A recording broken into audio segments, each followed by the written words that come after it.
Welcome to the Vocal Lab podcast with your hosts Shelby Rollins and Jason Catron, bringing you the best from the music industry. Get ready for first-class conversations packed with exclusive techniques and transformative insights, all designed to help you reach your top note. Hey everyone, welcome to today's episode, and we have a really great guest today, Shelby. Yeah, we do. Mm-hmm. We sure do, Jason. Would you like to tell the people? This Jason, we have another Jason on that's why I the didn't want to set say it. today. This is Jason Jenkins with Curb, the senior vice president. I almost said vice principal. He would probably agree with that most days. I think that's my Similar, mom. yes, very similar. Similar roles my mom sometimes. mind in like school. I have school-aged children, so the senior vice principal, which is kind of similar, but the senior vice president of Curb here with us today. Yeah, welcome. marketing. Thank you for being Yes. with us today. Thanks for having me. Yeah, Happy to be here. It's great to have you.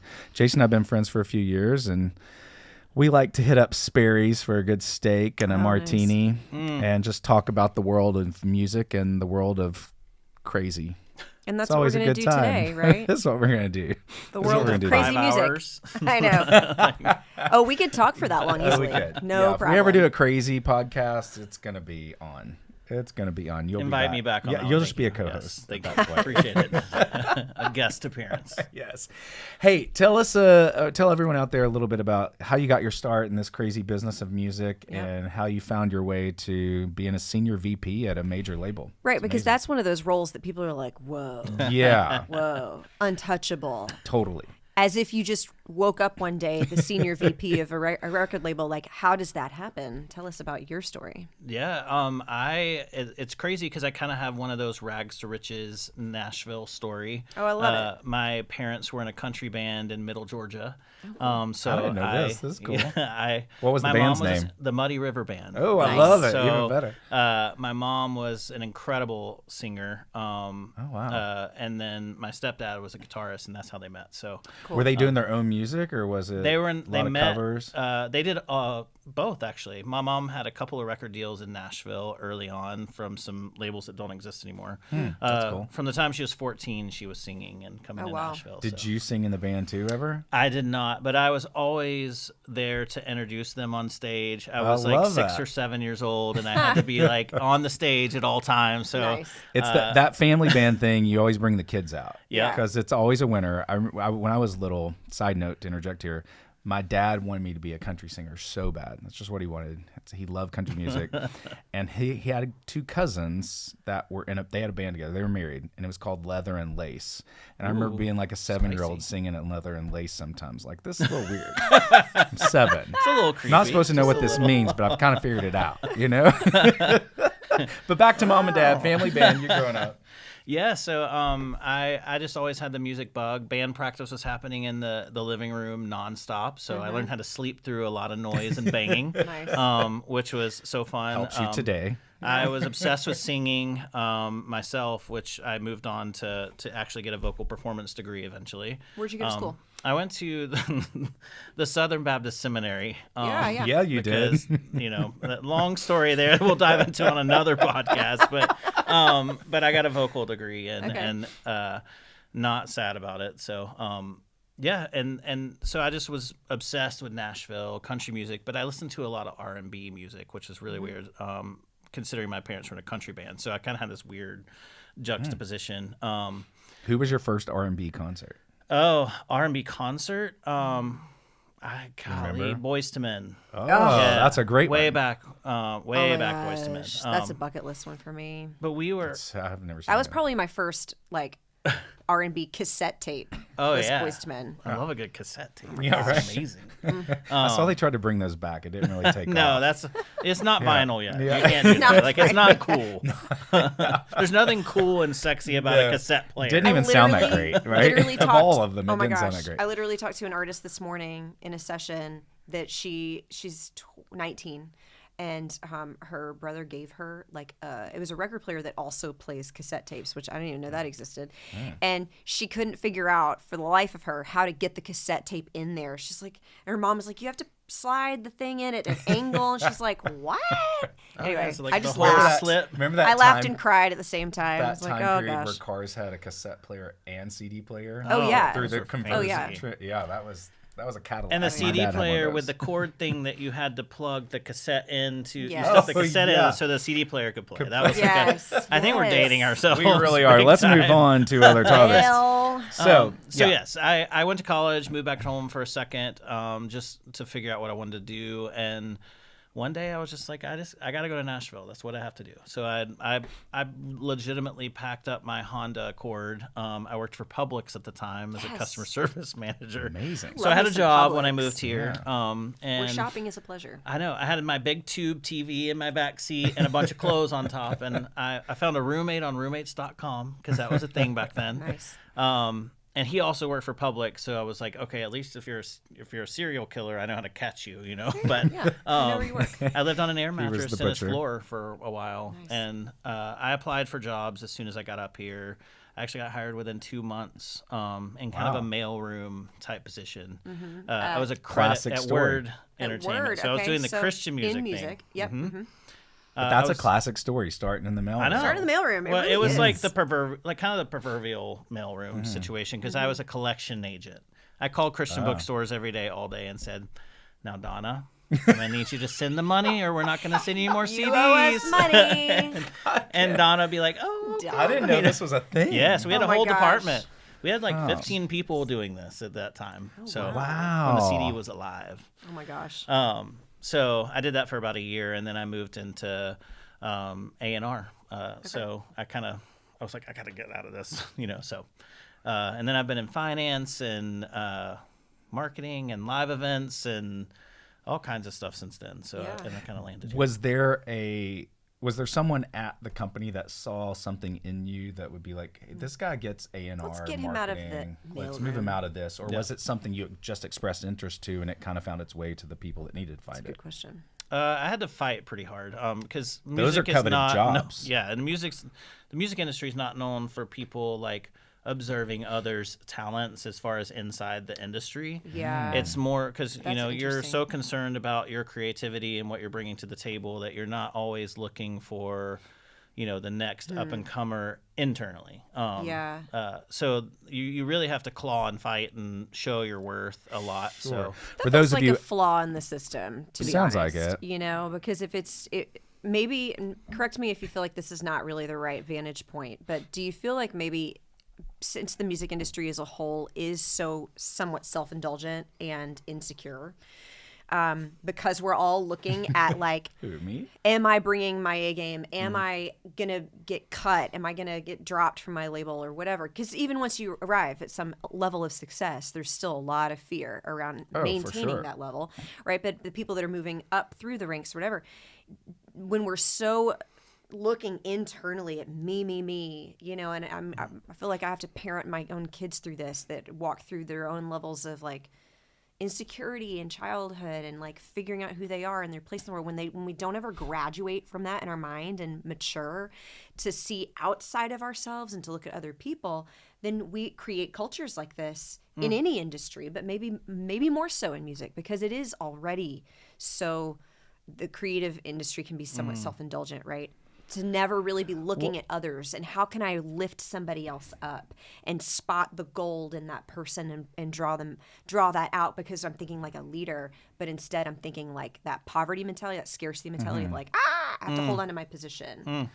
Well, it's not only that, but it's the music industry alone isn't a very big industry. So there's Right. only so many jobs. Sure. I went to Belmont.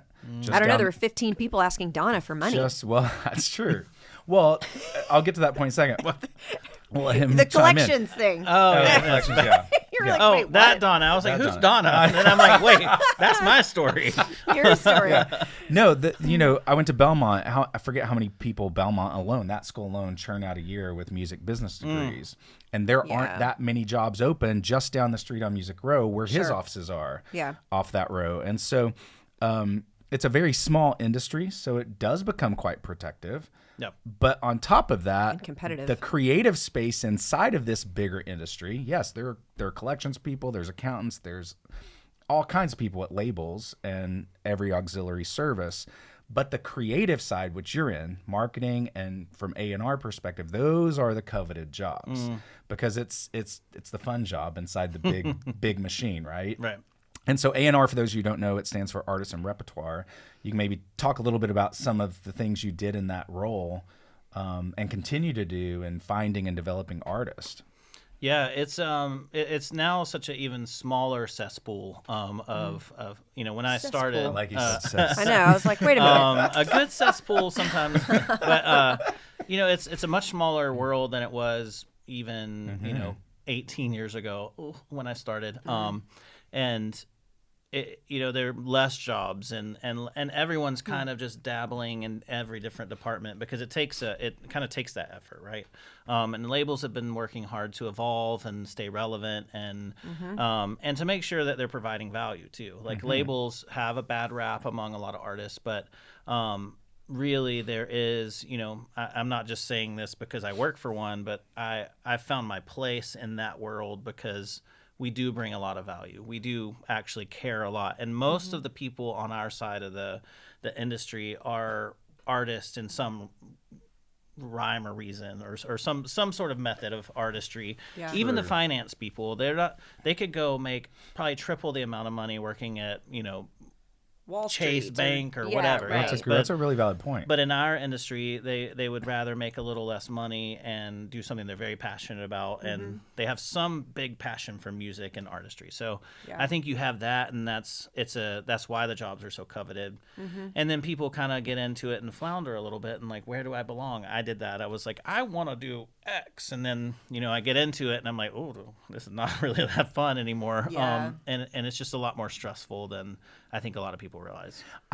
That's a really valid point you bring up too, because it is very obvious to most of the world that labels and even the streaming services now do get bad raps consistently. It's rare you hear someone say, "Oh, I love that label," and yet, ironically, people are dying to get signed to a label. Totally, and they're dying to hear more music, and so because they want that 800-pound gorilla to push them up the hill. They want the leverage. So there is such value that you add, and it's really cool to hear you talk about maybe the softer, more human side of the business that you're in. Yeah, and I know that about you because we're friends, but for people who don't know, they just hear all these bad stories and historically even started from like the mob running the music business, right? It's like, if you didn't pay your bills, Donna was dead, right? That was a whole different day. Donna, we're going to talk about Donna all day today. You should have been in collections in the 70s. You could have like knocked a few people off. Oh my. But wow, we're getting rowdy. Rowdy.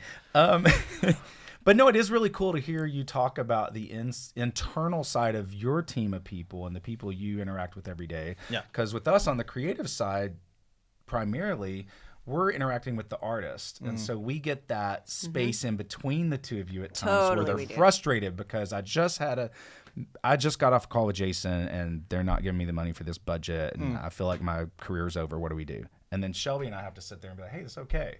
There are budgets and and we have to be friends with both sides. Right. Yeah, we're like on both teams, and that can be challenging, but yeah. Who are some of the artists you're excited about right now? And maybe give people a little history on Curb itself, because we got right, because every label kind of has its own little like niche in the music industry. So what do you feel like is Curb's? The cool thing is Curb's 60th anniversary this year. So Whoa. it's pretty. I'm actually Happy producing a show at CMA Fest at Ascend on that's cool. June 6th. So cool. we have our whole roster of country artists performing. Amazing. And who are they? We have Lee Bryce closing it out, Dylan Scott, Rodney Atkins, Sawyer Brown, who's newly re-signed to the label. Cool. Hannah Ellis, Kelsey Hart, Harper Grace, Pitney Meyer. We have Tim Duggar. We have a whole roster. I'm like, that's really cool. People, but I'm running that whole entire show, which is always fun to get a bunch of artists together and they're like, I should get this much time and I should go here, and everybody's been super great, honestly, but it's just always a little bit of a challenge with that many creative people, and everybody wants to make their set special. So Curb has such a crazy history with some of the biggest names in country music. Tim McGraw's entire, I would say the bulk of his big stuff came out of Curb, from the Indian Outlaw days, etc. Hank 3, the Judds, Leanne Rimes, we just did a reissue of the Coyote Ugly soundtrack Oh, because wow. it did so well back in the day, and we did a whole reissue this Oh, wow. last year. So Yeah. there's a lot of history in Curb that people don't know because we're not the big monster. You know, I worked for Warner for quite a few years, and that was easy to say on the street. Like, I worked for Warner Music, and they're like, "Oh yeah," and I'm like, "Curb," and they're like, "Who? Curd? Curd?" I'm like, "No." I was like, "No, Curb." So, yeah. That we Well, have and a lot more. it's probably common too. Also, if you're not from Nashville, you may not even know the word curb at all. Correct. But but in Nashville, Curb after Mike Curb, the owner, there's so many buildings around this town named after him, and he's had such a huge influence on the industry as a whole in keeping not only country music alive but music in general. Because his whole life passion, from what I know, has been to reinvest from his benefits and blessings into keeping music relevant and alive, and it's a pretty magical legacy that he leaves. Yeah, for sure. He's Or an is artist leaving. himself. He's still here. And he started, I believe he started his first record label when he was 17. Are you kidding? So he's started been a label? Is passionate. that what you Yeah, said? the Wow. label in California. And Wasn't he lieutenant governor or something? he at one was. point, too? He was. Yeah. He's done. thought so. And then Oh my gosh. he was under Reagan. He became governor of California when Oh, Reagan went to wow. the White House. And then he has a long history. Still very involved in politics and advocates for a lot of different groups of people. Very involved in the community. And that's one of the reasons I love it so much, because so I'm cool. not a number on a spreadsheet. I am. By the way, no one told me to say any of this. I wasn't prepared. But I'm a person, he calls when the tornado hit my house. He called me and was Oh like, my "What can you gosh, it do? hit your What house? can we?" Mm-hmm. Yeah, Wow. we were in the house and were dislocated for probably a year. This was while we just rebuilt. 3 years ago. 2020. 2020. Yeah, right before 4 Curb years. In hit. March. Yep, it was a great year. Oh my word. That's the other podcast. Remember? That's the other podcast. But yeah, he's just a very compassionate person and very involved with like social issues, and very involved with employees. So I think he's the same way for our artists too. Like he really cares deeply for the artists. They're not just revenue streams on a spreadsheet, which is a welcome change for me coming from the bigger box systems. So yeah. That's really neat. Yeah. Again, I think it's really cool to hear like a very, I keep going back to sensitive, tender side of the music business. Yeah. It The does exist. business. Yes. Yeah, it does exist. And it must exist for great art to still find its way, Yeah. I think. And You're right. it seems that can get lost in music from the media we hear by and large. But, in the art world, I have some friends that are really big in the art world or getting bigger in the art world. And, in that space, it's still really common to find a benefactor to help you make your art. In a space like we're in today, you'd be in here just painting or sculpting, whatever you're doing, and you have a wealthy person or people who just Believe give in you you. money. They believe in you, help you do that. And we've lost that. Obviously, that's kind of how the business started of music. Yeah. And it got so successful and popular that it kind of became more than that. So it is really cool to hear that there are still moments and spaces and places where the music is still the forefront and the art and helping artists achieve what they want to do. Yeah. Because it does take money Yeah. and smart marketing and Yeah. stuff like that. And we're in this weird intersection of technology and music, which we know with DSPs, et cetera, which are very necessary. And there's always been some sort of challenge, whether it's retail, selling your stuff into Walmart, or radio, or DSPs, et cetera. There are always going to be those mediums that labels have to work hard to maintain relationships with. But I think now more than ever, the people who work in the industry care more about the art than I venture to say maybe they ever did. It's less Wow. businessy on the label encouraging. side than That's hugely encouraging. it used to be. I And mean, well, and maybe because to be in this industry, you have to care Right. more about it, or otherwise, like, what is the point? Because it's harder to make money. And We things like that. also almost for a little while felt like through that transition into like streaming Right. You know, we kind of all wondered, does it go away? Right. Especially from your perspective. Oh yeah, we were right? all like, you're like, where's the every money gonna day, come like, from? Yeah. we're, Right. we're, just counting down the days as we see like dwindling CDs off of the shelves in stores, and Best Buy getting rid of its music section and all of those So things. wild. Yeah. So to what be is on the inside during those transitional years and all of that, it's just really that's what crazy. I'm loving about this podcast series that we're doing. Yeah. Is that I'm understanding deeper the other parts of the business that I'm not daily involved with. Right. I have my mindset of what I think it is and little stories here or there where I've interacted at times, but that's really cool to hear some of these perspectives of your side of the table. What do you think is the greatest challenge where you are in your position in at a label in marketing today? Like, to help your artists get their music out, what is the big challenge? Two things. I would say authenticity and conveying that, and then breaking through the noise, because there are so many. Anyone can set up a studio and make music and put it out on Spotify on their own. Right. So, I mean, you have millions of songs probably daily being uploaded by all these different people, and you kind of have to figure out what your avenue is going to be to get noticed, to kind of rise to the top. But what we deal with on a daily basis with artists is how do you express your authenticity? How do you, because we're constantly like, you got to post on social media, and they're like, and I'm like, I don't either. But I've worked with so many artists who don't have any desire to post on social media, and I get it, sort of, but at the same time, like, but you gotta. I do things in my job all day that I don't want to do. And that's how I try to help artists understand it. Like, this is your job. You're really lucky that this is your job. The alternative is one of these jobs. Let's list them now. Right. And you still have to do things in these jobs you don't want to do. Totally. Take your choice. You know, Right. and they always come back to, okay, I get it. Yeah. It's still a struggle. And it doesn't mean it's not hard. I get it. I think one of the struggles people have with being on social media is that they have a hard time being authentic on social media. Totally. Because it's They different freeze than, when the camera comes on. Right. They're like, yes. you know, and it's like a whole. I can be myself when I'm interacting with my friends, but then to capture that and put that out there for the world to see is hard. And I had to, when I was really trying to up-level my social media game as a business person, as a vocal coach, and I hired somebody, a social media manager, to help me do that so that I could actually be consistent with posting, because otherwise I was just not going to happen. I'm not an editor. I don't know how to do that kind of stuff. But I knew how to talk about the things that I liked, and I'd been on camera a lot.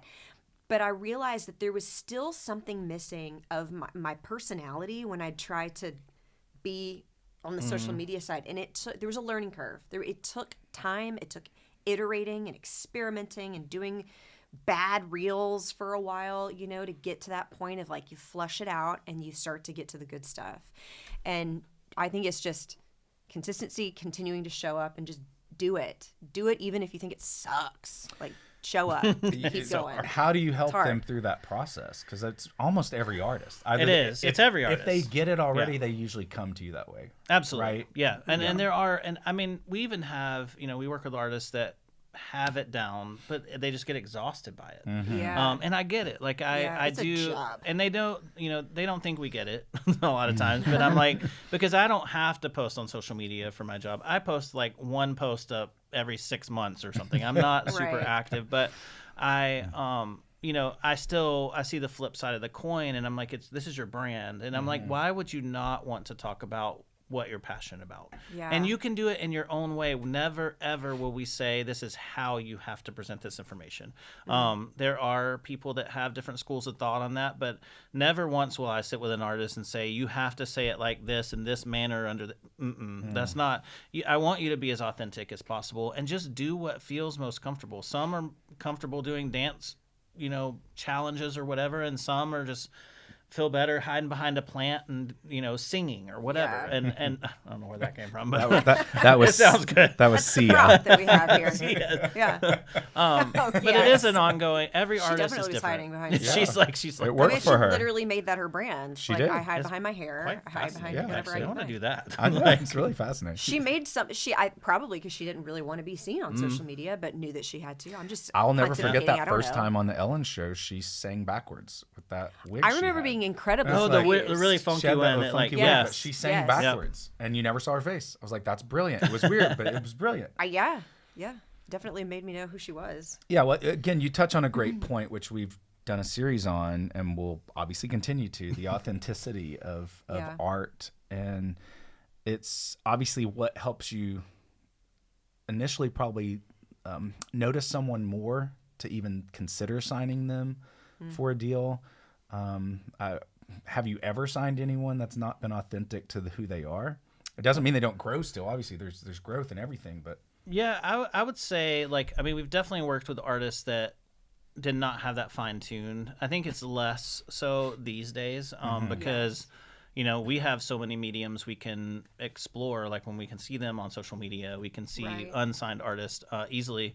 On the flip side, unsigned artists can, you know, if they've really gotten in a groove and built their following, they don't necessarily need, they're making revenue. So that's true. That's where it's challenging for a label, because we have to come in and be like, here's where we can bring value. Fascinating point. So fascinating point. It's like can you talk more about that? Yeah. Like when an artist, sort of that line between an independent artist who is making some revenue, doing what they're doing, and then you figuring out how you can elevate and add value to that. Yeah, for sure. How do you attract those people? How do they attract you? It's a very delicate song and dance. No pun intended or pun intended. But I think the thing is it's a relationship building industry. So like everything we do is relationship. So Nashville's not a big town. The music industry is not a big industry, even outside of Nashville. So you know, everything is built on authentic relationships, and that's what we try to convey to the artist too. Is like, hey, you know, there's got to be a reason we want to work with you, and a reason you want to work with us. Like, you know, if you've reached a certain level on social media or whatever, and you have this level of talent, you know, you're going to probably be hit up by a lot of labels and a lot of different mediums, and people just want to pay for you to do whatever. We've also learned in this TikTok era that not everyone who's amazing on TikTok translates as an artist, because you can be great in front of that camera, but you step on a stage and it does not, it's a completely different translation. Yeah, it's kind of like the difference when people like get in the recording booth versus perform live. They're very, very different art forms. And also just the reality that like not every artist is going to translate. Correct. Like musically. Yeah. And that's where it's hard for us, is like, we have to guess a little bit, you know, and it is a gamble. It is it's a bet of sorts. And so we try to do a little bit more of a relationship build with them in the initial stages, versus just being like, hey, you want to sign this deal, you know, and let's run in here and let's develop you. And it's less developing now. That's what I'd heard. Yeah. That, you know, a few years ago, development deals were everywhere, but you could sit on a label and never go anywhere. Right. But they had you in this development deal, and now that's kind of been alleviated because of social media. Right? Yes. By and large. For the most part, yeah. Yeah, and there's a lot of independent people doing artist development on their own. Sure, we do some of that. So we do some of that, and then, you know, publishing sometimes is now doing that Yeah, as well. Of course, It's Publishing has their own A&R and has the whole field going. And a lot of times, though, artists will come out of the publishing world and do the more fan-facing side. And sometimes artists go into the publishing world because they're like, I don't really want to do the...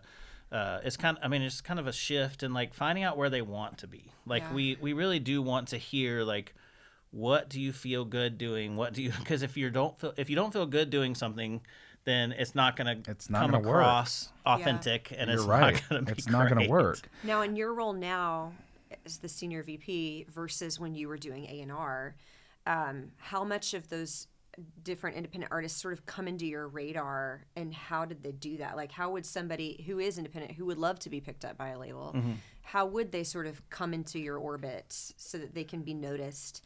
And to your point originally of being in the mailroom and really kind of clawing your way for the job that you wanted, is that a viable way for an artist to get noticed? I mean, there's the hustle and the relationship building, but you know what I mean? From that standpoint of, you don't just rest on your laurels and hope that your talent is discovered without doing something about it. But then there's that side of it that people lean away from that feels gross and kind of like, you know, listen to my demo kind of stuff that feels sleazy. Yeah. For lack of a better word. You know what I mean? So I guess I'm asking like 3 questions, right? But like, how do these artists come into your orbit? Does it happen more on where you're at now? Do you sort of interact with that, or do you lean more on the A&R side for them to bring people to you? I think it leans more on the A&R side, but in our small industry now, everyone's doing a little bit of A&R. We always have our antenna up looking for someone who's going to be a great fit. And, very rarely do I bring someone to the table because A, it's not my full-time job, and I want the people who do that to really focus on it. But B is I have, once they're inside the system, maintaining that relationship and helping build their career is where my big focus is. So probably what you've discovered you really enjoy the most. I do. Yeah. I really do. Because, I relate to it so much. And I it's hard to convey that to artists because they're like, you're in the business side. And I'm like, I have been an artist my entire life. I know what it's like to be self-conscious. I know I've been on stages. I've performed. I've done all the things. Like, I didn't just pop up here as a business guy, and I have no clue what it's like to feel any of these pressures. Right. So it's hard to convey that to them, but I think it helps make me better at my job. It helps me relate to them because I feel like when they're struggling, I feel it. When we have these hard conversations about social media or whatever, I'm like, I get it. I would suck. I know I would suck at this if I were in your shoes, but I'm not trying to put the weight of the world on your shoulders. I'm just trying to say that it's not the day where you just go record music in a studio and be like, okay, label, go. It's not that day anymore. Spoken like someone who was at a seminary. I mean, it's very like mentoring and pastoral, your perspective on your role in the business side. Right. And that's what makes you effective in that, obviously. And that's what I love the most, the relationship and pouring it's so personal at that point. Absolutely. Sometimes it's hard because we're marketing. I'm not marketing a MacBook, right? It's not going to wake up tomorrow and, post something on Instagram and we have to change our entire direction, right? Like the product is the product, but in here, the quote unquote product is a person. It's a human being with feelings, with challenges, with life stories, with all of those things that change on a daily basis, and so you're constantly in this dance of making sure you never see them as a product. Like my goal is to never see an artist as a product, even though we have metrics we look at. Right. It's the human behind it all. That's what makes them special. It's they have a talent. They have all of these different components that came together to make them an artist, but they're sitting in front of me for a reason. They didn't just pop up and didn't work to get to where they are. And prioritizing that human and that authenticity is what gives you the metrics you want anyway. Right. Totally. Yeah. The metrics will follow. And exactly. Of course we're logging metrics and creating charts and all of that stuff, but that's our boring job, the boring side of our job. I try to tell the artist, hey, don't worry about that as much. Like you're going to look at your following, et cetera, but like, just focus on what you want to say and who you want to be. That's so good. And it's hard because they're like, but I only have 12 followers. And I'm like, well, what do those 12 people want to hear? I know, exactly. And then you can get 13. Yeah, so, from a business standpoint, I've heard somebody say, like the person you're most qualified to reach is the person you once were. And I think that can really be impactful in any industry, whether that's in coaching, right, or in artistry, where, hey, who's the artist, who's the little kid that you were a million years ago that you were hoping one day to be maybe in the position that you're in now? Because we can overcomplicate this kind of stuff. We can get too in our head about what to post and how to show up online authentically, but go, who was I once? And how have I now grown? Is that the person I want to reach now? And it's probably the person I'm the most qualified to reach is the person that I used to be. And so if you can just speak to that one person, then you're probably going to tap into something incredibly authentic that more than one person is going to really relate to. That's when I think the people who are very successful at this on the online space, they do that well. It feels like they're talking to you directly. Like, man, that person's like reading my mail. And that's where Taylor Swift really that really what Taylor she's good effect. at. I mean, she Yes. everyone is her best friend. You know, I always said and it's that. like Yes. it's so. No, Like, why do and people you love her? feel- It's because they feel like they're meeting their infectious. best friend and they see her in concert, you know, and especially I feel like in the early years of her stuff I thought she was really, really good at that. I'm not saying she's not now, but no, it's true. I think It's it was very really true. a strong And same point for her in her Adele, growth. You know, I mean, Yeah. so many people, because she was that artist, especially at the back end of, you know, the divas of the 90s that were singing all these big power ballads. She was that artist that came out of that just let us hear her entire love story and all the pain and struggle. And everyone from 8 to 82 related to it in some way. And there was a real brilliance in that authenticity. You know? Yeah. And when she's been criticized about stuff, whether that was her weight or what, she was just kind of like, I'm not here for you. Like, I don't need your permission to gain weight, to lose weight, you know, because then people freaked out because she lost weight. And she was like, what? Listen to yourselves, you know? And I think that was very relatable because she was very honest and kind of like, I don't give two craps about your opinions. I'm not here for you.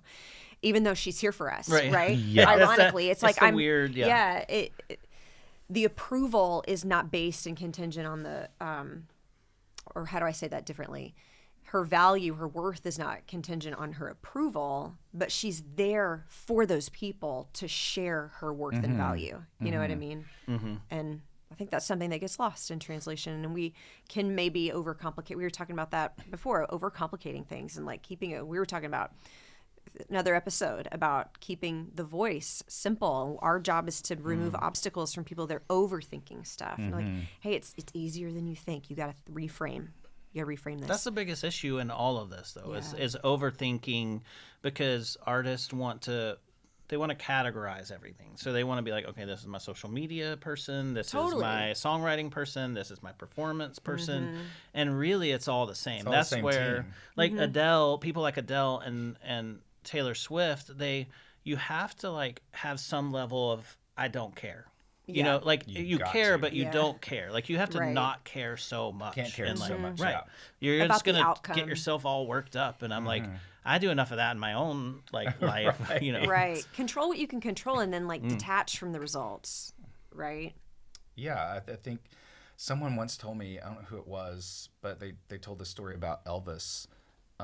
When he fell off the stage one time, he just hopped back up and started singing again. And it was like, Isn't that in the movie? I feel like it might have been. I mean, that's highly embarrassing, especially in his day and time, right? And at his level of fame, like everyone was going to talk about that, but he didn't care so much that it kept him from going on. And it really is. It's a space we work a lot in with our artists, is to help them not care too much, strive for perfection or for excellence, but not hold the badge of perfection too high over your head, because none of us are perfect. And nobody wants to hear that. And no one wants to hear Right. perfect. And singing, I think we referred to this on another episode too, but in singing, it's the only sport I know where we think we have to be 100%. And if we're not, we self-inflict some kind of wound on ourselves. And that starts to judge and inform everything else we're doing. Right. And it's we're really, I remember it was a few years ago when Idina Menzel sang at the New Year's Eve, Rockin' New Year's Eve thing, and she sounded horrible. I mean, it was awful. She had a cold. No one knew. They didn't say, here's Idina to sing her big song from Frozen. But she's sick, guys. But she's sick. They didn't say that, you know? Nobody's qualifying. And it's also why you typically don't pick songs that are just out of the roof. Although I work with an artist of his, Win Starks, who's one of the best singers on the planet. Check him out, you guys. Win Starks. Incredible. Lovely human. Incredible. You see him in show, you're just like, on one hand, you're like, how is this possible? The other hand, you're just in tears because he's so great.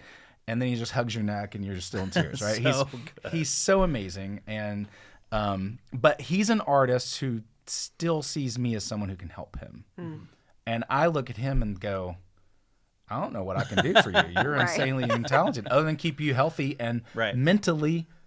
And that's sometimes check. exactly what and they that's need. what he needs. Yeah. That's all he needs from me, right? But he comes in thinking I can teach him something. He's always like, Jason, what are you going to teach me today? I'm like, there's nothing I can teach you. I'm going to help you be you. But,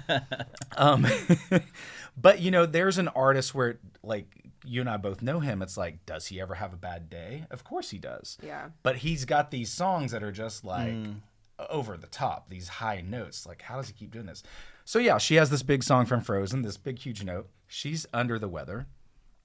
Does not sound good. It's around the world for New Year's Eve. And the next day, I mean, not even just right after on social media, but also just the reviews of the show and everything, she's getting butchered. And she comes out with this amazing statement. I can't remember for sure. You should look it up. But basically, she just said, I'm human. I'm an artist with a voice, and I operate 80-20. 80% of the time, I'm on point. That makes me a professional. The other 20%, you're going to get what it is. And I'm like, that's pretty brilliant. Yeah. Every artist needs to see themselves that way. Well, and right? athletes, we talk about athletes all the time, but like professional athletes and even guys who are great shooters in basketball, for instance, actually statistically miss more shots than they make. Yeah. You know what I mean? But we concentrate on like the stats of like how many good shots they make, right? What's their percentage of that? But the reality is and baseball is probably the same. You're going to have more strikes than home runs. Oh, of course. But we don't seem to criticize that if the home runs are outnumbering. Or not outnumbering, but they're shining and you're adding value to your team. But in music, it's true. It's cutthroat, man. People are like, you are not allowed to miss a note. Nope. You are not allowed to do, like, how dare you get on that stage if you're not going to be perfect? And it's unfortunate. But the national anthem is a key component of that, like, which I hate having to coach people through that. Like when, oh my gosh, he just did it at the Brooklyn Nets game a couple of months ago, and I hear him sing all the time, and I just had chill bumps just going crazy because it's just so incredible. But it's such a hard song. And I mean, hard. He didn't even have a pitch pipe. Like he just goes just like, wherever and I was like, we should probably get you a pitch pipe just so you feel good, But and he's like, that'd be great, but he doesn't need it either. Like he's just so good, and he's like, I don't want to just sing the national anthem, but I'm like, but you realize how many people who can't sing this song? It's just there's so much anxiety around singing that song too. And there's so much like the crazy thing about music and any art is that you're putting your vulnerability on display. Like athletes, they go out there, their life struggles.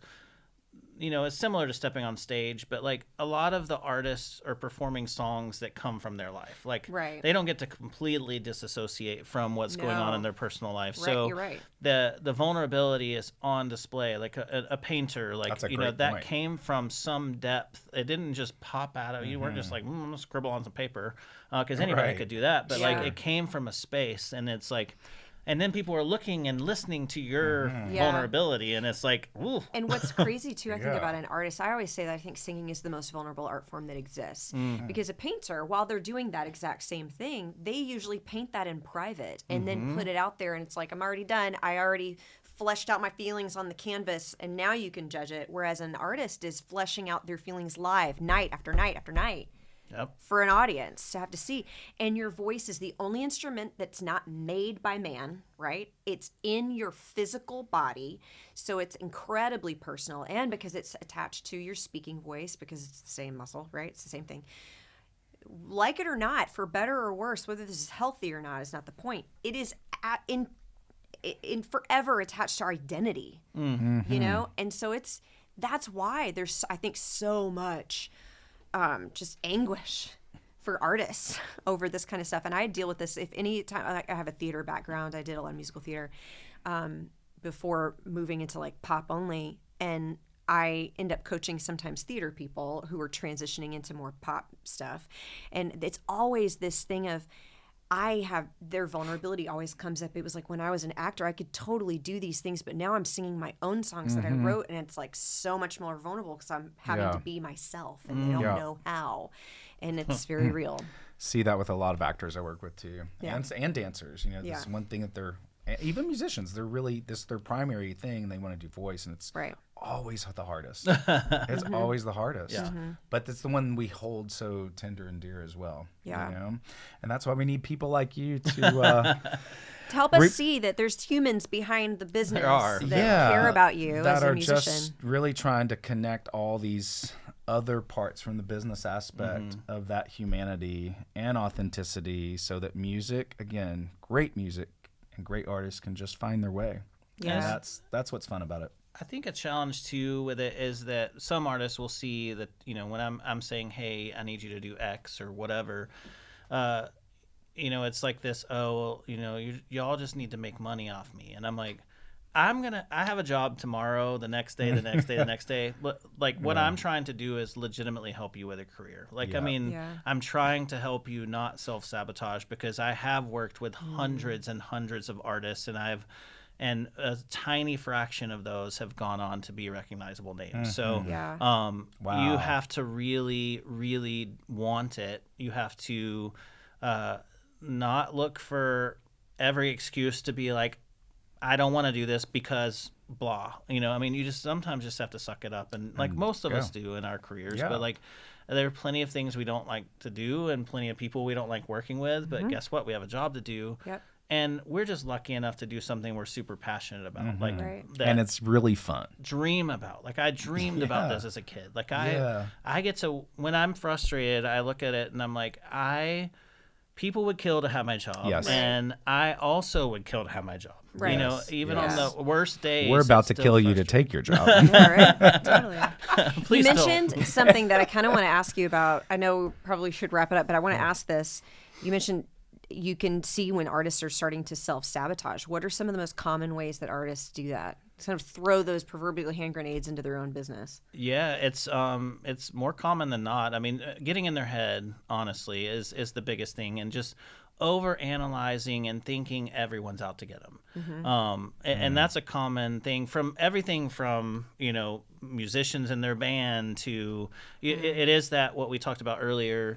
We're kind of like protective of our creativity, and like it is a small industry, and we don't want anybody to steal that away from us. But instead of being confident in who they are and what their talent is and what they bring to the table, they do like a lot of us do and get very insecure about it. But the problem is that they are a face to the public. And we're not. Like when I have a bad day, nobody sees that I have a bad day. Yeah. When they have a bad day, everyone sees it. So it's not leaning into that. They should. I encourage artists to lean into it and say, like, if you're having a bad day, it's okay to like, I'm having a bad day. Yeah. Like you're a normal human. Like please be a human. Like don't feel like you have to be a robot ever. And I think and also what I said earlier, the compartmentalization of things. Like I think trying to say, okay, today I have to do 3 social media posts, instead of just like as something pops up, oh, this might be cool to do, kind of, and just thinking of it more fluidly and less. I think they try to step in and think of it in a business sense too much sometimes. Yeah. And I'm like, just relax and like lean into it and do what feels good to you. We can do all the stuff that's not fun. That's a beautiful point, because back in the day, you hear all these stories about, especially in acting, how, take anyone from Judy Garland down the list, how they were so controlled and manipulated and basically tortured by the business and the people running the businesses, because they had to protect the image so much. Right. Today, we're in this transition point, and we're on the other side of it, obviously now at this point, but it's still transitioning in some way where it is okay to just let people see you every day, what you feel, how you feel, and it's okay. You don't have to look perfect. You don't have to have a perfect body. You don't have to have a perfect anything. And you still have to be. You have to be cautious of what you say and how you say it at times, so you don't get in trouble. Yeah. If you're just a dum-dum and say something dumb, right? Or if you're not a good person and something comes out. Because you have to be intentional and care about, the human being that you are. Letting people see you as a human has become more of a norm and desirable than the perfection. And it's cool to hear you talk about your role in that and the label's role in that. And to remind artists that it's not about a number. It's not about, again, being perfect or hitting all the notes all the time, but it's really how can we all together as a team take you to where you're dreaming to go with your art and just, again, be human and authentic in that process. that made my day right there, because I can't tell you how many times I've said, Jason over at that label, he's just a jerk, and I hate labels. And no, in fact, Jason, how can the people maybe reach out to you and get in touch with you or find you online? If he wants that. I'm kind of on lockdown online. Yeah, so, he's a lockdown. I am not one of those public-facing people. I like to hide in the shadows and work with the public-facing people. There you go. Yeah, well, thanks for being with us today. This was fantastic. I love it. This is amazing. My first podcast ever. His first podcast. You were Big great. hand, everyone. Yeah, it's great. like you've done it every day. Yeah. It's not my first time talking. So well, that's for sure. Neither of us. Well, hey, thanks for joining us today. Once again, Jason Jenkins, the Senior VP at Curb Records. Thanks for being with us today. It was awesome. Thanks for having me. Yeah, see you guys next time. Bye. Thanks for tuning in to the Vocal Lab podcast. Ready to join the top ranks of the music industry? Don't forget to follow and subscribe for more first-class conversations that make the extraordinary your new ordinary. Until next time, keep striving for your top note.